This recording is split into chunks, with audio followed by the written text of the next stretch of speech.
Today's a rather special design review. The Humber panel is a regular design review service run by ARC. It's generally confined to professionals, both professionals on the panel and professionals presenting to the panel, with perhaps planning officers in attendance. This one's different, and Gateway have been very innovative in that they've taken the model of design review and expanded it into a more interactive workshop format. What's even more unusual about today is that it's open to the public. This is the first time that we've done this. It's quite exciting for us really, because it means that the public have got a chance to actually come and see the designs in operation, to see how the processes work. We're quite happy to explain what it is that we're reviewing, what we're trying to get out of the review, and even accept suggestions of their own or concerns that they have about the way that the development might affect them once it's built.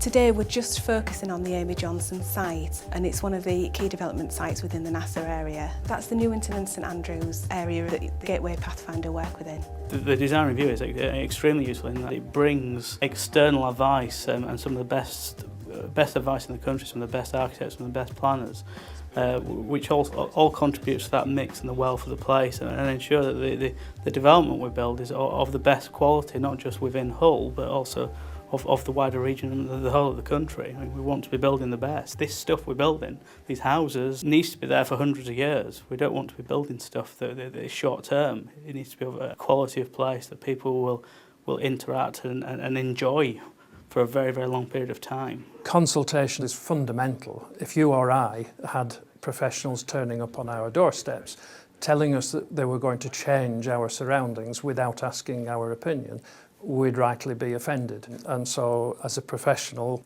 I and my colleagues on the panel take the view we're on somebody else's territory. The least that we can do is invite their opinion to what we think is going to be best for the area. It's a creative collaboration between Gateway, today between the community, between the professionals, between the chair, between ARC. As many people as want to be involved and want to offer advice, and that evolves to hopefully a development that is fitting to the regeneration programme and to Hull. Through the work we've done, people have actually become very sort of passionate about the area, and we need to retain that passion. And Amy Johnson will be, a major residential development within that palette of works that are going to be undertaken over the next 10 to 15 years.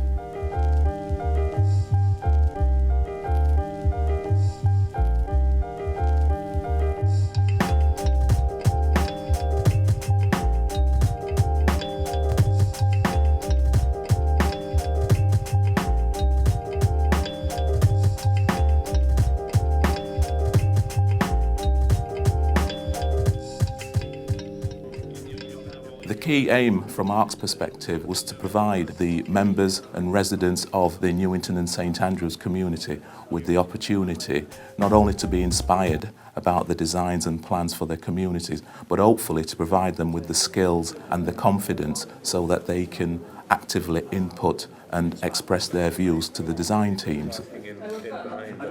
I'm particularly pleased to be involved in this scheme, this Amy Johnson scheme with Gateway, because it, in my view, typifies the way that design could be and should be procured.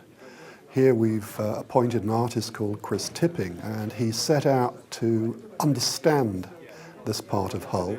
He latched on to that flight that Amy Johnson made from Croydon to Darwin, and the 16 stops that she made along the way, and at each of those stops he looked at the flora and fauna and has brought that distinctiveness back into his vision for the Amy Johnson site here. In her day, she was one of the pioneer aviators of the whole world.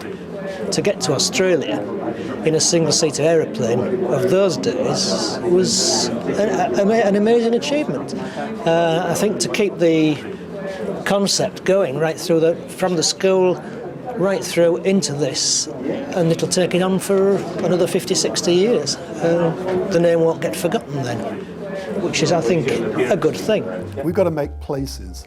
If you make a place, people will want to visit it, will want to live there. And they have thought deeply about what they're going to do in terms of the types of houses, the housing density, the provision of parking places, green areas and so on. It does look as if people are giving thought, which is nice. So I hope that community spirit that was here once will be regenerated.